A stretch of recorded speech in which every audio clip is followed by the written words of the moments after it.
નમસ્કાર વિદ્યાર્થી મિત્રો, ઓનલાઈન શિક્ષણમાં આપણું હાર્દિક સ્વાગત। ધોરણ છે 10, વિષય છે સામાજિક વિજ્ઞાનમાં જોવાનું છે ભારતનો સાહિત્યિક વારસો। સાહિત્યિક વારસાની અંદર આપણે ચર્ચા કરતા હતા કે ભારતનો જે સાહિત્ય વારસો છે, બરાબર છે કે દરેક મનુષ્ય છે એક પોતાની બોલીઓ હોય, બરાબર છે કે વિશિષ્ટતા, હાવભાવ, રીત રિવાજો અથવા લિપિઓ દ્વારા પોતે એકબીજા સાથે આદાન પ્રદાન કરવા માટે ભાષાઓ છે એનો ઉપયોગ કરતો।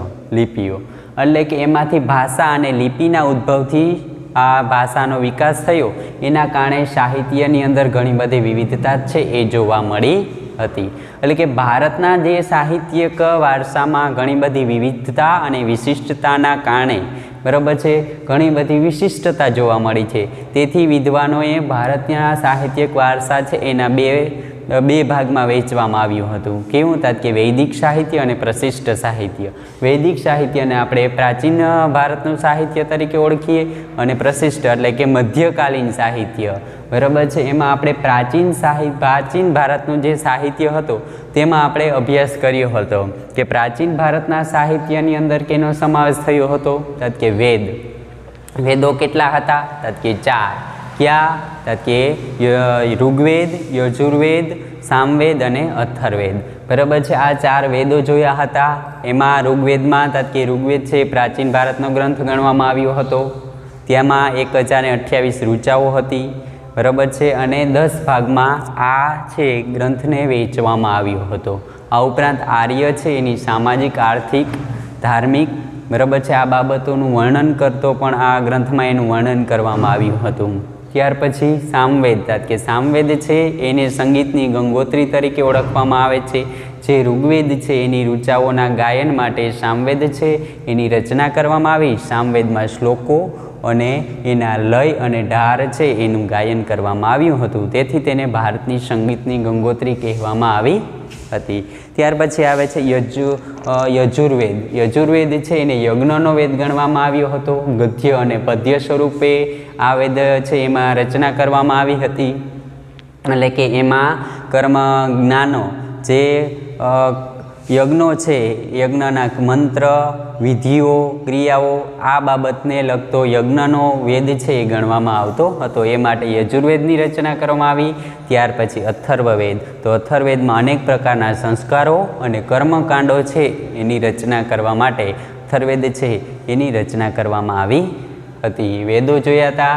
પછી ઉપનિષદ, કે ઉપનિષદમાં કે આ બ્રહ્માંડની શરૂઆત, જીવ, મૃત્યુ, પછી ભૌતિક બાબતોને લગતા પ્રશ્ન કેટલાક, બરાબર છે, આ બાબતનો સમાવેશ કરવા માટે ઉપનિષદોની રચના કરવામાં આવી। અને બૃહદારણ્ય અને છંદોગ્ય છે એ શરૂઆતના ઉપનિષદો હતા। ઉપનિષદો સવાન સ્વરૂપે રજૂ કરવામાં આવ્યા હતા અને ઉપનિષદોની સંખ્યા કેટલી હતી? 108। ત્યાર પછી જોયું હતું કે બ્રાહ્મણ ગ્રંથો, કે બ્રાહ્મણ ગ્રંથો છે એ વેદોના મંત્રો સમજવા માટે, જાણવા માટે બ્રાહ્મણ ગ્રંથોની રચના કરવામાં આવી। યજ્ઞોમાં જે મંત્ર, વિધિઓ, શ્લોકો, બરાબર છે, એને જાણવા માટે બ્રાહ્મણ ગ્રંથો છે એની રચના કરવામાં આવી હતી। ત્યાર પછી આરણ્યો છે એ આરણ્ય એટલે કે જંગલમાં જઈ, આરણ્યકો છે એ જંગલ અથવા વનમાં જઈ અને ત્યાં તે પોતે આશ્રમ સ્થાપે અને સતત ચિંતન કરી અને તત્વજ્ઞાન રચે છે, તત્વજ્ઞાન સંબંધી જ્ઞાન મેળવે છે, એને આપણે આરણ્યકો કહેવાય। પછી વેદાંગ એટલે કે વેદાંગમાં કોનો સમાવેશ થયો? કે એમાં કર્મકાંડો, વ્યાકરણ, જ્યોતિષો, ખગોળશાસ્ત્ર છે એ બાબતનો સમાવેશ થયો હતો। ત્યાર પછી આપણે જોયું કે પ્રાચીન ભારતના 2 મહાકાવ્યો કયા હતા? કે રામાયણ અને મહાભારત, બરાબર છે, કે પ્રાચીન ભારતના 2 મોટા મહાકાવ્યો ગણવામાં આવ્યા હતા। અને મહાભારત છે એ સૌથી મોટું ગ્રંથ ગણવામાં આવ્યું હતું। રામાયણમાં જોયું હતું કે રામાયણમાં ભગવાન અયોધ્યાના શ્રી રામની કથાનું વર્ણન કરવામાં આવ્યું હતું અને રામાયણમાં જે અનેક દિલચસ્પ ઘટનાઓ અને કેટલીક સાહસની વાતો છે એ કરવામાં આવી હતી। રામાયણ છે એ મહાભારત કરતાં ઘણું નાનું હતું, બરાબર છે, કે નાનો ગ્રંથ હતો। સૌથી મોટું મહાકાવ્ય કયું? કે મહાભારત। પછી મહાભારત છે એ સૌથી મોટો કાવ્ય ગ્રંથ છે। તેમાં 1 લાખથી પણ વધારે શ્લોકો આવેલા હતા। કૌરવો અને પાંડવો વચ્ચેના યુદ્ધ નો મુદ્દો છે એની અંદર વર્ણન કરવામાં આવ્યો હતો. આ ઉપરાંત અનેક નાની મોટી વાર્તાઓ છે મહાભારતની અંદર જોડી દેવામાં આવી હતી. આ ઉપરાંત કે શ્રીમદ ભગવદ્ ગીતાના ગહન દાર્શનિક સિદ્ધાંતો છે તેનું વિવેચન કરવામાં આવ્યું હતું. ત્યાર પછી કે ત્રણના મોક્ષ પ્રાપ્તિ માટેના 3 માર્ગો કયા હતા? જ્ઞાન, ભક્તિ અને કર્મ. એનું પણ વિવેચન છે મહાભારતની અંદર કરવામાં આવ્યું હતું. ત્યાર પછી આપણે જોયું કે ભારતમાં અનેક ભાષાઓમાં સંસ્કૃતિનો પણ વિકાસ થયો. સંસ્કૃત ભાષાનો વિકાસ થયો. સંસ્કૃતમાં સાહિત્ય ગ્રંથો લખાણા. બરાબર છે. કાલિદાસ, ભવભૂતિ, બાણ, બરાબર છે કે આ બધા સંસ્કૃત કાવ્યો છે એ પોતે ઘણા બધા સંસ્કૃત સાહિત્યમાં ગ્રંથો પણ છે એ લખ્યા હતા. અને સંસ્કૃત સાહિત્યના ગ્રંથો લખ્યા હતા. ત્યાર પછી કે ગુજરાતી, જૂની ગુજરાતી ભાષામાં આપણા ગુજરાતના કવિઓ છે, ગુજરાતી ભાષીના કવિઓ, એ પણ ભારતીય સંસ્કૃતને ઉચ્ચ સ્થાન અપનાવ્યું. કે નરસિંહ મહેતા, મીરાબાઈ, દયારામ, અખો, પ્રીતમ, બરાબર છે કે આ ગંગા સતી, આ બધા જે લેખકોએ પોતાની કૃતિઓ, પદ, ગીતો, બરાબર છે, આખ્યાનકારો, ગરબીઓ, એના દ્વારા ભારતીય સંસ્કૃતિના વારસાને ઉચ્ચ સ્થાને પહોંચાડ્યું હતું. અને ત્યાર પછી આવેલા લેખકો છે ગુજરાત કવિ ઉમાશંકર જોશી, પન્નાલાલ પટેલ, બરાબર છે, કિશોરીલાલ મનસુરવાળા, આ બધા નર્મદ, બધા જે ગુજરાતી કવિઓ છે એ ભારતીય સંસ્કૃતિના સાહિત્યિક વારસાને ઉચ્ચ સ્થાને પહોંચાડ્યો હતો. ત્યાર પછી દ્રવિડ કુળની ભાષાઓમાં 4 ભાષાનો સમાવેશ થતો હતો. કયો? કે તમિલ, તેલુગુ, કન્નડ અને મલયાલમ ભાષામાં પણ ભારતના સાહિત્યિક વારસો છે એનો પુષ્કળ પ્રમાણમાં વિકાસ થયો હતો. અને એમાં તમિલ ભાષા છે એ સૌથી જૂની ભાષા છે. અને તમિલ ભાષામાં પણ જે સાહિત્ય છે, શિલ્પ પ્રતિકારમ અને મણિમેખમલાઈ છે એ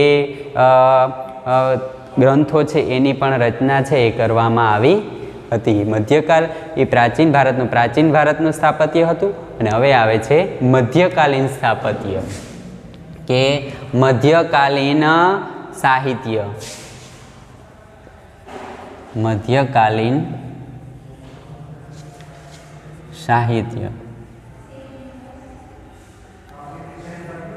મધ્યકાલીન સાહિત્યમાં શું જોવા મળ્યું? કે ભારતમાં જે મધ્યકાલીન સાહિત્યમાં કે મધ્ય બાજુ, બરાબર છે, કે ભારતના જે ઉત્તરમાં જે મધ્ય ભાગમાં શું કીધું કે ભારતનું મધ્યકાલીન સાહિત્ય છે એમાં પણ ઘણો વિકાસ થયો. કે ઉત્તર ભારતમાં મધ્યયુગની શરૂઆતમાં, બરાબર છે, કે ઉત્તર ભારતમાં મધ્યયુગની શરૂઆતમાં છે મધ્યકાલીન સાહિત્ય છે એનો ઘણો બધો વિકાસ થયો. બરાબર છે. અને મધ્યકાલીન સાહિત્ય છે એનો ઘણો બધો વિકાસ થયો. અને કાશ્મીરમાં 2 મહાન ગ્રંથો, બરાબર છે, કે કાશ્મીરના ઇતિહાસમાં મહાન 2 ગ્રંથો લખાણા. એમાં પહેલો ગ્રંથ કયો હતો? કે પહેલો ગ્રંથ, બરાબર છે, કે પૃથ્વીરાજ શો, બરાબર છે, કે પહેલો ગ્રંથ છે એ સોમદેવનો ગીત સાગર, બરાબર છે, કે કાશ્મીરમાં 2 મોટા ગ્રંથો લખાણા. એમાં પહેલો ગ્રંથ છે એ સોમદેવનો રચિત ગીત ગોવિંદ સાગર, અને બીજો છે કલ્હણનો, બરાબર છે, કલ્હણનો છે રાજતરંગિણી. કલ્હણનો છે આ રાજતરંગિણી ગ્રંથ છે એ 2 સાહિત્ય છે મધ્યકાલીન સાહિત્યની અંદર મહત્વના ગ્રંથ છે એ ગણવામાં આવ્યા હતા. અને કાશ્મીરના આ 2 ગ્રંથો છે એ ખૂબ મહત્વનું સ્થાન છે એ ગણવામાં આવે છે.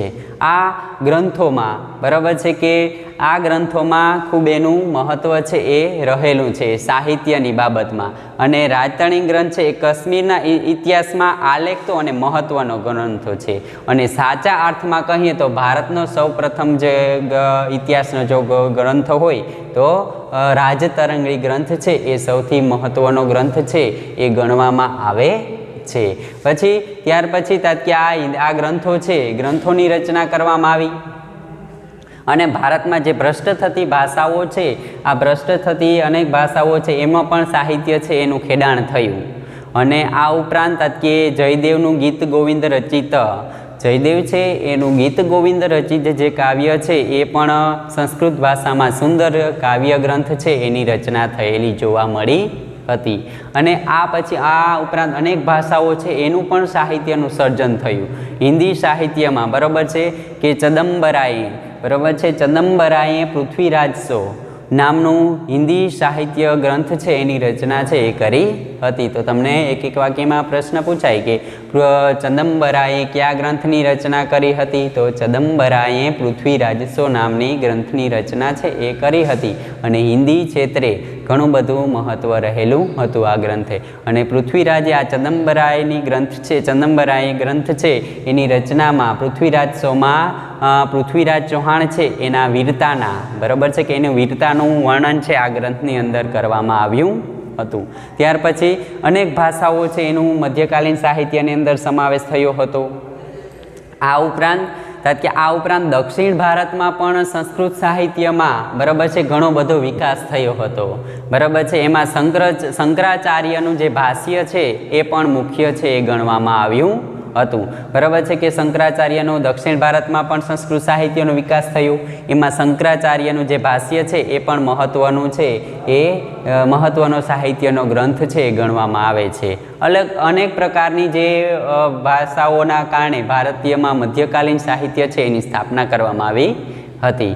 આ ઉપરાંત દક્ષિણ, બરાબર છે કે આ ઉપરાંત દ્રવિડ કુળની ભાષાઓ, બરાબર છે કે મધ્યકાલીન યુગમાં દ્રવિડ કુળની 4 ભાષા તમિલ, તેલુગુ, મલયાલમ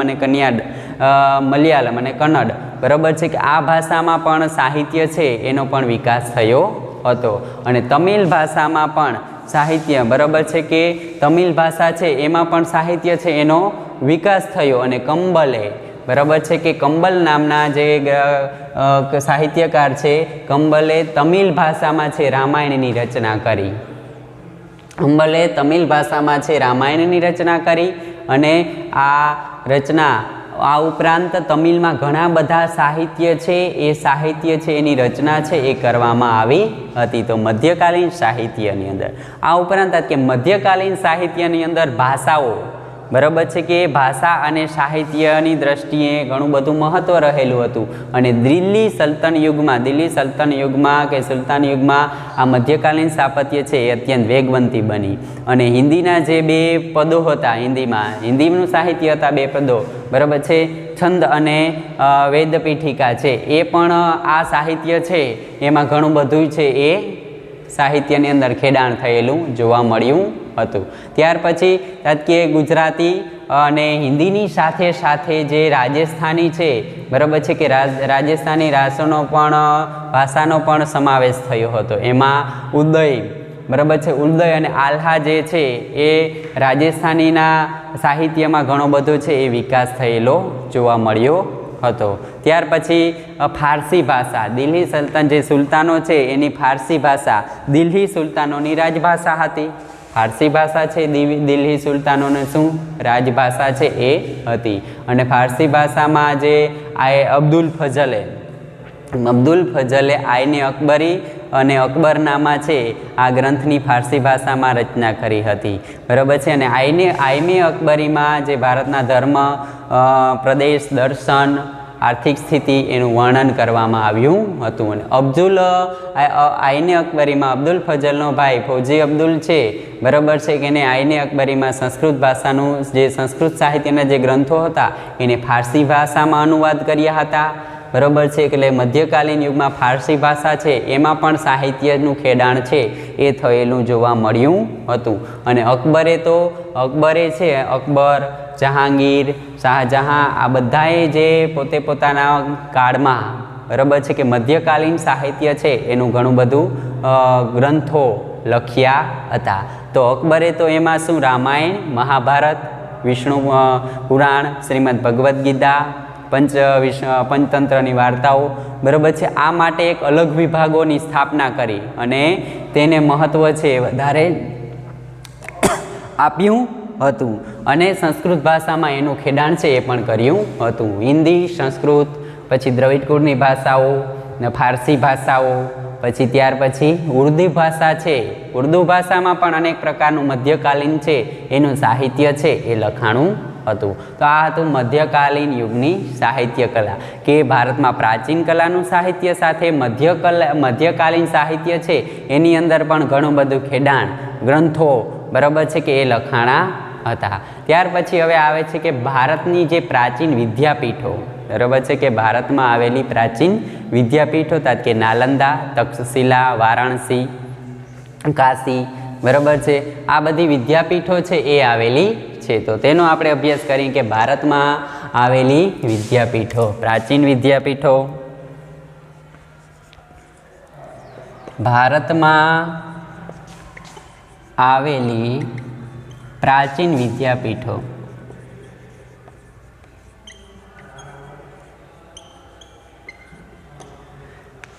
ભારતમાં આવેલી જે પ્રાચીન વિદ્યાપીઠોમાં પહેલી આપણી જોવાની છે નાલંદા। નાલંદા વિદ્યાપીઠ, બરાબર છે, અથવા તમને ટૂંકનોંધ પૂછે કે નાલંદા વિદ્યાપીઠ વિશે ટૂંકનોંધ લખો, બરાબર છે, અથવા નાલંદા વિદ્યાપીઠની ટૂંકમાં માહિતી આપો। તો નાલંદા વિદ્યાપીઠ છે એ બિહારના પટના જિલ્લામાં બડગાંવ નામના ગામમાં પ્રાચીન નાલંદા વિદ્યાપીઠ છે એ આવેલી છે। તો લખી શકીએ કે નાલંદા વિદ્યાપીઠ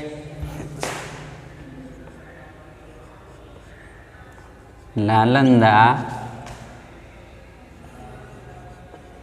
બિહારના પટના જિલ્લાના બડગાંવ નામના ગામમાં પ્રાચીન નાલંદા વિદ્યાપીઠ આવેલી હતી।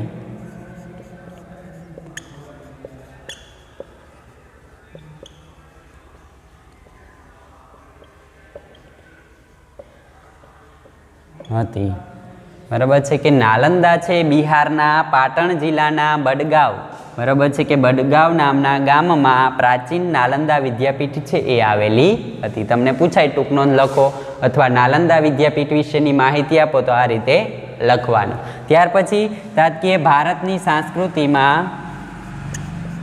ભારતની સંસ્કૃતિમાં બૌદ્ધ અને જૈન, બૌદ્ધ અને જૈન ધર્મના, બરાબર છે કે જૈન તીર્થ ધર્મો છે એ આવેલા હતા। જૈન ધર્મના તીર્થો તેમાં આવેલા હતા।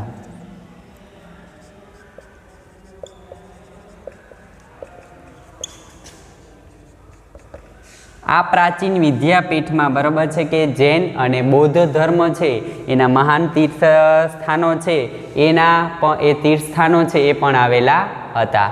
એમાં આ પ્રાચીન વિદ્યાપીઠમાં, આ પ્રાચીન વિદ્યાપીઠમાં મહાવીર સ્વામીએ ચાતુર્માસ કર્યા હોવાથી, એટલે કે 4 માસ સુધી ત્યાં તપસ્યા કરી, ચાતુર્માસ સુધી રહ્યા હતા, બરાબર છે, અને જૈન ધર્મ છે રહ્યા હતા અને જૈન ધર્મ અને બૌદ્ધ ધર્મની પ્રસિદ્ધિ પામી હતી।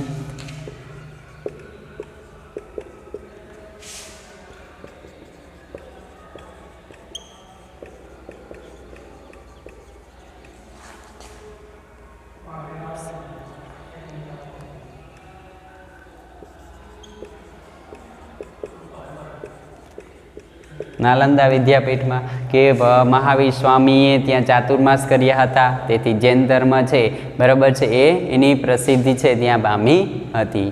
અને નાલંદા જે વિદ્યાપીઠમાં 5મી સદીમાં કુમારગુપ્તએ એક મોટો વિહાર બનાવ્યો અને એક વિહાર બંધાવવાથી નાલંદા છે એની ગણના છે વિશ્વમાં, એની ગણના છે એ વધી ગઈ હતી। એટલે કે નાલંદામાં 5મી સદીમાં જે કુમારપાળે એક વિહાર બંધાવેલો હતો અને આ વિહારથી નાલંદાની છે પ્રસિદ્ધિ વધી ગઈ। અને નાલંદામાં છે હજારો, બરાબર છે કે હજારો હસ્તલિખિત ગ્રંથાલયો આવેલા હતા, ગ્રંથો આવેલા હતા, પ્રાચીન વિશ્વવિદ્યાલય હતી, અનેક વિદેશથી નાલંદામાં વિદ્યાર્થીઓ છે અભ્યાસ કરવા માટે આવતા હતા અને ચીનના યુઆન સાંગ પણ આ નાલંદા વિદ્યાપીઠ છે એની મુલાકાત લીધી હતી અને નાલંદા વિદ્યાપીઠ છે અત્યારે ખંડેર અવસ્થામાં જોવા મળે છે અને આ ખંડેર અવસ્થાનું આપણે એમાં ફરતા ફરતા જઈએ તો ભારતની સંસ્કૃતિને ઝાંખી કરાવે એવી આ વિદ્યાપીઠ પણ હતી. તો ત્યાર પછી આપણે લખી શકીએ કે 5મી સદીમાં કુમારગુપ્ત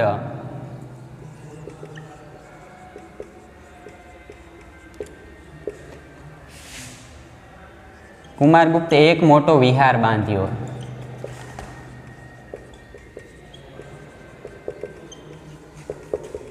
હોવાથી નાલંદાની પ્રસિદ્ધિમાં વધારો થયો.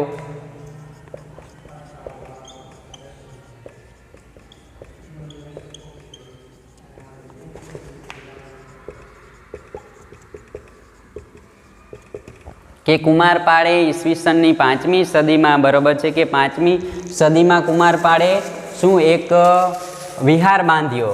પરિણામે આ નાલંદા છે એની પ્રસિદ્ધિમાં વધારો થયો. ત્યાર પછી આપણે આગળ જોઈએ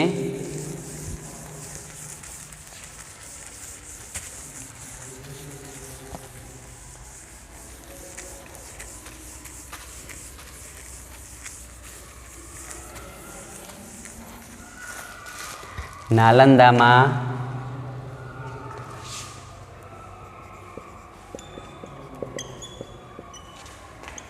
હજારો હસ્તલિખિત ગ્રંથો પણ આવેલા હતા.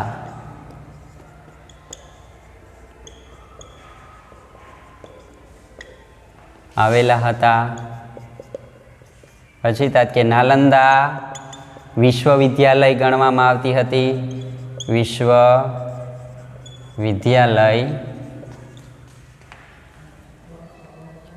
વિશ્વવિદ્યાલય તરીકે ખ્યાતિ પામી હતી.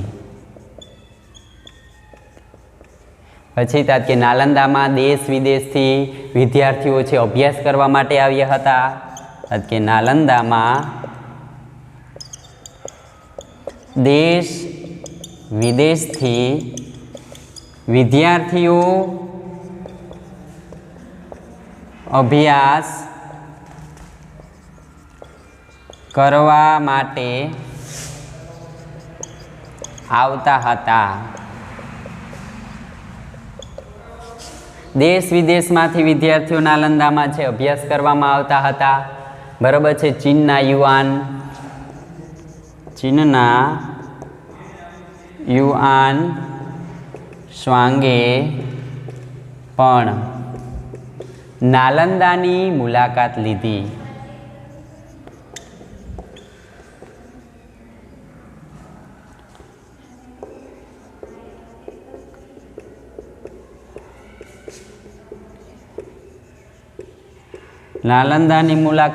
હતી. ત્યાર પછી કે આ વિશ્વવિદ્યાલય અત્યારે હાલમાં ખંડેર અવસ્થામાં જોવા મળે છે. પ્રાચીન નાલંદા વિદ્યાપીઠ હાલમાં ખંડેર અવસ્થામાં જોવા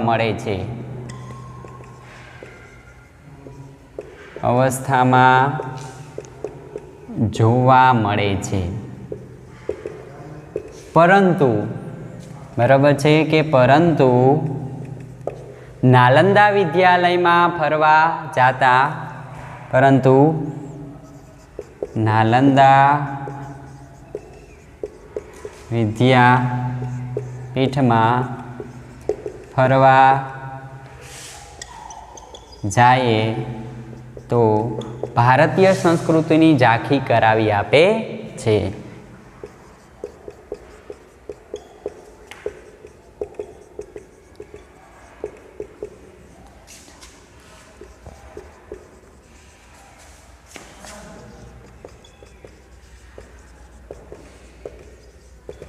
કે આ નાલંદા વિદ્યાપીઠ, કે નાલંદા જે વિદ્યાપીઠ છે એ પ્રાચીન ભારત છે બરાબર છે કે પ્રાચીન ભારતની વિદ્યાપીઠ ગણવામાં આવે છે. આ વિદ્યાપીઠનો અભ્યાસ કરવા આ વિદ્યાપીઠ છે અત્યારે હાલ ખંડેર અવસ્થામાં જોવા મળે છે અને ત્યાં આપણે અત્યારે હાલમાં ફરવા જઈએ તો આપણે ભારતીય સંસ્કૃતિનો અદ્ભુત નમૂનો છે અને આપણે ભારતીય સંસ્કૃતિની જે ઝાંખી કરાવી આપે એવી આ વિદ્યાપીઠ હતી. ત્યાર પછી તાત્કે નાલંદા જે વિદ્યાપીઠ છે બરાબર છે એમાં જે અભ્યાસ કરીને વિદ્યાર્થી જે બહાર આવે છે એને આદર્શ વિદ્યાર્થી છે ગણવામાં આવતો હતો.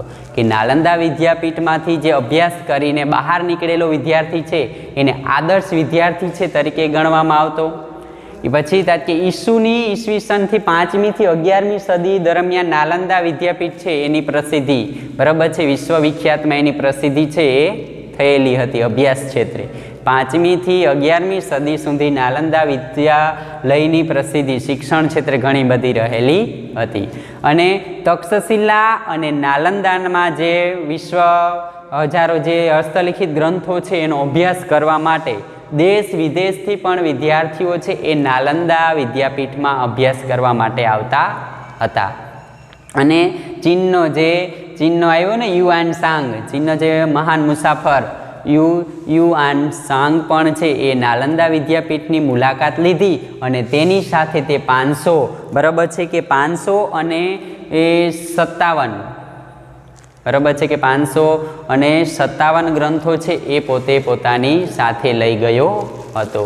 કે ચીનમાં યુઆન સાંગ પણ આવ્યો હતો નાલંદાની મુલાકાત લેવા અને આ નાલંદાની મુલાકાત લીધે બાદ તેણે ભારતના જે આ પ્રાચીન ગ્રંથાલયો હતા એ પોતાની સાથે જે 657 ગ્રંથો છે એ પોતે પોતાની સાથે છે એ લઈ ગયો હતો. એટલે કે નાલંદાની જે વિશ્વવિદ્યાલય પ્રાચીન ગ્રંથાલયોના કારણે વિદ્યાર્થીઓ છે દેશ વિદેશમાંથી અભ્યાસ કરવા માટે આવતા હતા. અને નાલંદા છે બરાબર છે કે ઈસવીસન જે આ 5મી થી 11મી સદી દરમિયાન નાલંદા વિદ્યાપીઠ છે પ્રાચીન શિક્ષણ ક્ષેત્રે ઘણી બધી ગણના છે એ થાય છે.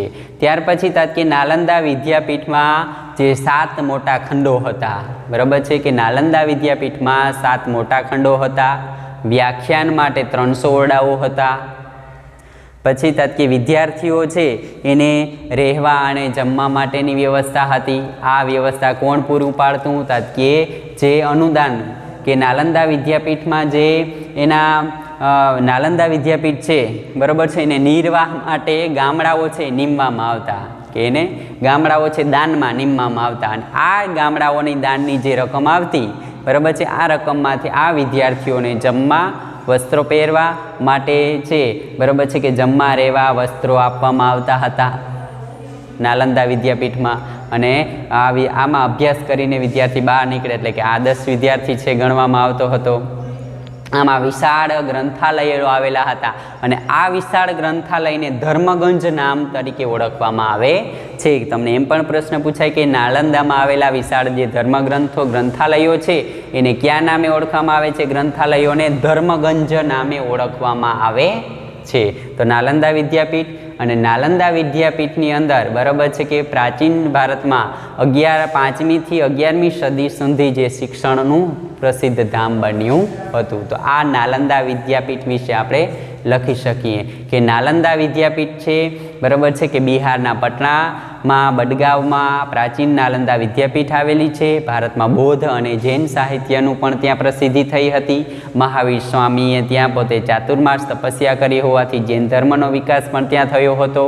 કુમારપાળે 5મી સદીમાં એક વિહાર સ્તંભ બનાવેલો હતો. આથી નાલંદા વિદ્યાપીઠ છે એની પ્રસિદ્ધિમાં વધારો થયો. દેશ વિદેશમાંથી વિદ્યાર્થીઓ અભ્યાસ કરવા માટે આવ્યા હતા. પ્રાચીન વિશ્વવિદ્યાલય ગણાય. હજારો હસ્તલિખિત ગ્રંથો છે એ ત્યાં જોવા મળતા હતા.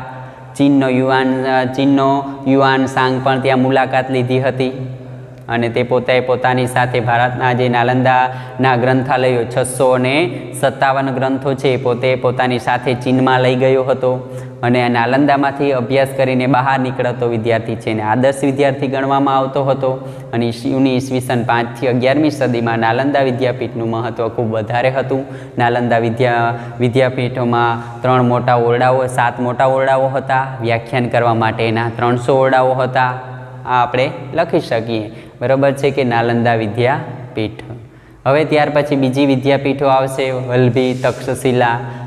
એ પછી આપણે આગળના લેક્ચરની અંદર અભ્યાસ કરીશું. અસ્તુ.